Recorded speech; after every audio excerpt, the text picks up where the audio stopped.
ঘন সবুজ এক জঙ্গলের নাম ছিল শালবন। সেই জঙ্গলে নানা রকম পাখির বাস ছিল, টুনি চড়ুই, মিঠু টিয়া, কোকিলা, বাবুই, আর এক জ্ঞানী প্যাঁচা যার নাম ছিল ধ্রুব। ভোর হলেই পুরো জঙ্গল ভরে উঠত পাখিদের মিষ্টি ডাক আর ডানার ঝাপটায়।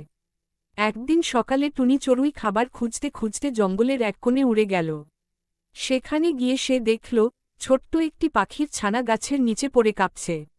ছানাটি ছিল কোকিলার বাচ্চা। টুনি দ্রুত উড়ে গিয়ে কোকিলাকে খবর দিল। কোকিলা কান্নাজৃত কণ্ঠে বলল, আমার বাচ্চাটাকে বাঁচাও, ও তো এখনও উড়তে শেখেনি। টুনি সঙ্গে সঙ্গে মিঠু টিয়া আর বাবুইকে ডাকল। বাবুই বলল, আমরা সবাই মিলে ওকে বাসায় তুলতে পারি।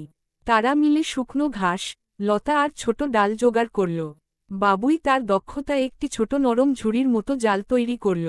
টুনি আর মিঠু পাশ থেকে ঠোঁটে ধরে সেটি তুলে ধরল। ধীরে ধীরে তারা ছানাটিকে আবার বাসায় তুলে দিল। কোকিলা আনন্দে বলল, তোমরা না থাকলে আমি কি করতাম। সবাই খুব খুশি হল। কিন্তু বিপদ তখনও শেষ হয়নি। সেই দিন বিকেলে জঙ্গলে হঠাৎ কালো মেঘ জমে উঠল। শুরু হল প্রচণ্ড ঝড়। বাতাসে বড় বড় গাছ দুলতে লাগল। অনেক পাখির বাসা ভেঙে পড়ার উপক্রম হল। টুনি ভয় পেয়ে বলল, এভাবে চলতে থাকলে আমাদের সব বাসা নষ্ট হয়ে যাবে।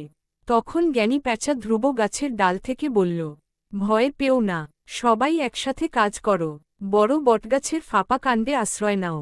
সেখানে ঝড়ের হাত থেকে নিরাপদ থাকবে। সব পাখি দ্রুত একে অপরকে খবর দিল। কেউ ছোট ছানাদের নিয়ে উড়ল, কেউ খাবার নিয়ে গেল। বাবুই তার বাসার কিছু অংশ খুলে এনে দুর্বল পাখিদের ঢেকে দিল। কোকিলা তার ছানাটিকে বুকের কাছে আগলে রাখল। ঝড় সারা রাত চলল। বজ্রপাতের আলোয় জঙ্গল কেঁপে উঠছিল। কিন্তু পাখিরা একসাথে থাকায় সাহস হারাল না। পরদিন সকালে সূর্য উঠতেই তারা বাইরে বেরিয়ে দেখল, জঙ্গলের অনেক ডাল ভেঙে পড়েছে, কিছু বাসাও নষ্ট হয়েছে। সবাই কিছুটা দুঃখ পেল।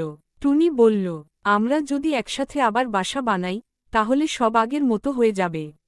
সব পাখি কাজে নেমে পড়ল। বাবুই নতুন বাসা বুনল, টিয়া শুকনো পাতা আনল, কোকিলা ছানাদের দেখাশোনা করল। এমনকি ধ্রুব প্যাঁচাও রাতে পাহারা দিল যাতে কোনো শিকারী প্রাণী কাছে না আসে। কয়েক দিনের মধ্যেই জঙ্গল আবার সুন্দর হয়ে উঠল। আগের চেয়েও বেশি সুন্দর।